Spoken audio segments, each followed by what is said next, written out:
बल नहीं है वह भी भाग्योदय में परिवर्तित कर सकते हैं।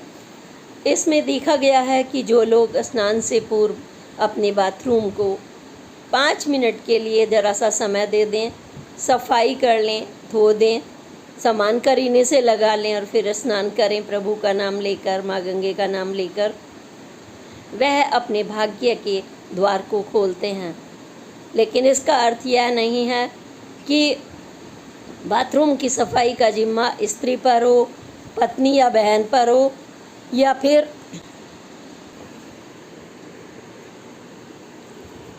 बहुत से लोगों में आदत होती है कि अपना बिस्तर, अपना बाथरूम सिर्फ उनकी पत्नी ही या माँ ही साफ़ करेगी।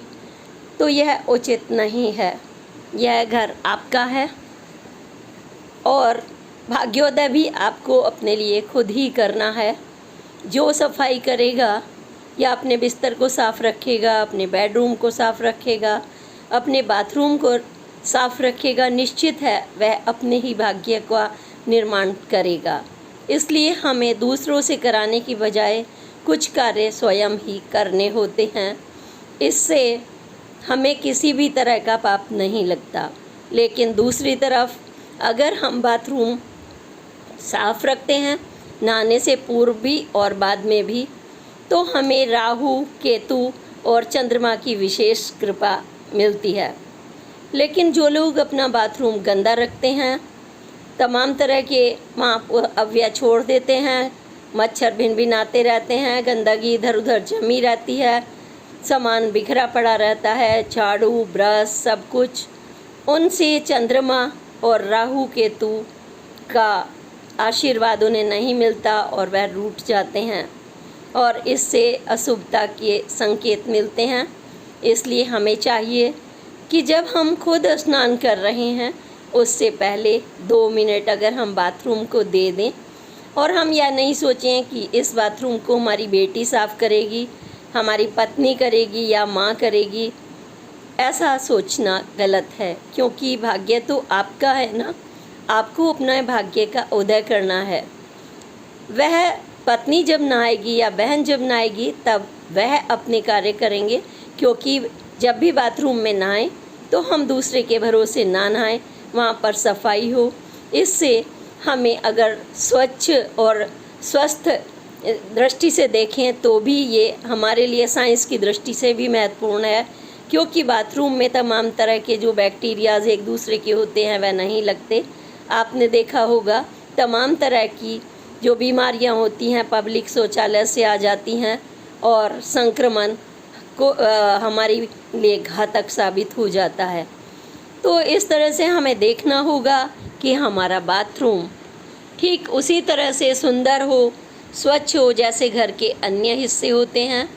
वहाँ पर पैर रखते ही ऐसा लगे कि हाँ, यह एक व्यवस्थित व्यक्ति का बाथरूम है, एक स्वच्छता प्रेमी का बाथरूम है।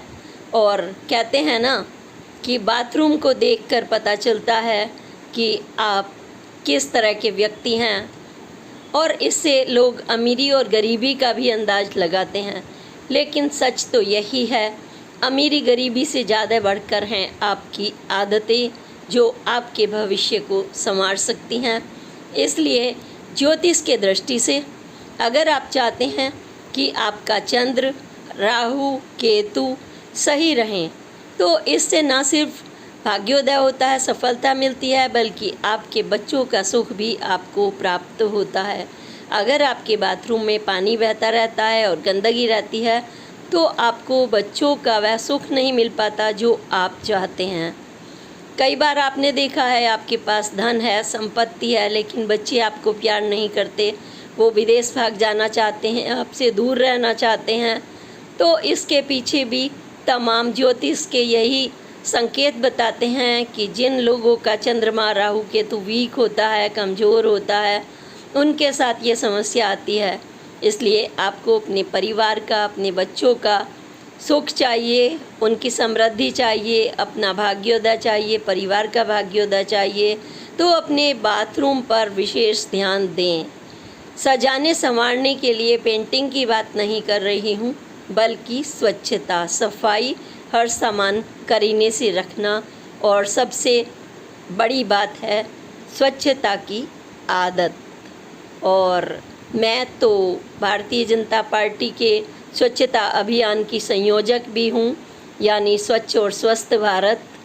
और यह आदत आज पार्टी की वजह से भले ही मुझे पद मिला हो, लेकिन मेरे पिता जो बहुत ही ईमानदार, कर्तव्यनिष्ठ और ऐसे व्यक्तित्व रहे हैं, वैद्य दामोदर प्रसाद, जो 3 गांवों के 11 सालों से भी अधिक प्रधान रहे। उन्हें कोई संकोच नहीं होता था अपने घर की सफाई करने में, और अपनी बैठक से लेकर सड़क तक सफाई करने में, तब भी उनको हर जगह नमस्कार मिलता था। तमाम लोग उन्हें वैद्य जी कहकर नमस्ते करते थे, क्योंकि वो वैद्य थे और सफाई उनके गुणों में समाहित थी। मुझे भी यह विरासत में मिला है। और मैं भी ये कहना चाहूँगी, ज्योतिष, गरुड़ पुराण के साथ ही साथ हम वैज्ञानिक दृष्टि से और आदत की दृष्टि से भी अपने बाथरूम को स्वच्छ, सुंदर रखें और अपने भाग्योदय का निर्माण करें। अपने बच्चों की सफलता के लिए और सुख के लिए अपने बाथरूम पर अवश्य ध्यान दें।